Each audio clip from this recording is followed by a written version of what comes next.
नमस्कार, मी पंजाब डक. राज्यामध्ये 7 जून 8, 9, 10च्या दरम्यान पुन्हा पाऊस येणार आहे आणि त्याच्यानंतर राज्यातल्या सर्व शेतकऱ्यांना सांगू इच्छितो, जर 7, 8, 10 जून पर्यंत नाही झालं तर तुम्ही काय करा, 12 जून पर्यंत तरी तुम्ही तुमच्या शेताची कामे करून घ्या.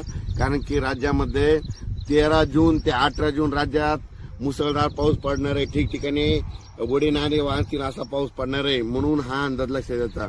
राज्यातल्या सर्व शेतकऱ्यांना सांगू इच्छितो की 13 जून पासून ते 18 जून पर्यंत दररोज वेगवेगळ्या जोरात पाऊस पडणार आहे. मुंबई, पुणे, नाशिक, संगमनेर तर अतिमुसळधार पाऊस पडणार आहे. म्हणून हा अंदाज लक्षात घ्यायचा. नगर जिल्ह्यात देखील अतिमुसळधार पाऊस पडणार आहे. पुणे जिल्ह्यात अतिमुसळधार पाऊस पडणार आहे. आणि राज्यातल्या परत सर्व शेतकऱ्यांना सांगू इच्छितो, 13 जून ते 17 जूनच्या दरम्यान लातूर जिल्हा, नांदेड जिल्हा, बीड जिल्हा, धाराशिव जिल्हा, सोलापूर जिल्हा, त्याच्यानंतर सातारा, सांगली, कोल्हापूर नगर जिल्हा, त्याच्यानंतर संभाजीनगर, जालना जिल्हा, त्याच्यानंतर उत्तर महाराष्ट्रामध्ये धुळे, नंदुरबार,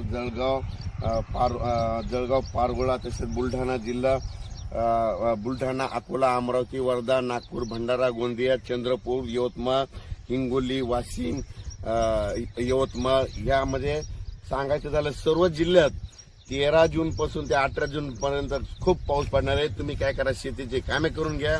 यंदा योगायोग इतका चांगला की यंदा जूनच्या शेवटपर्यंत सगळ्या माझ्या महाराष्ट्रातल्या सर्व शेतकऱ्याची पेरणी होणार आहे. त्याच्यामध्ये जूनच्या शेवटच्या आठवड्यापर्यंत कोणी पेरणीपासून वंचित राहणार नाही. कारण की या पावसातच आतापर्यंत तुम्हाला सांगू इच्छितो, जवळपास 350 मिलीमीटर पाऊस झालेला आहे.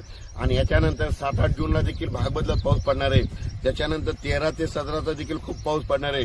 म्हणून राज्यामध्ये पेरणीसाठी असं पोषक वातावरण आहे.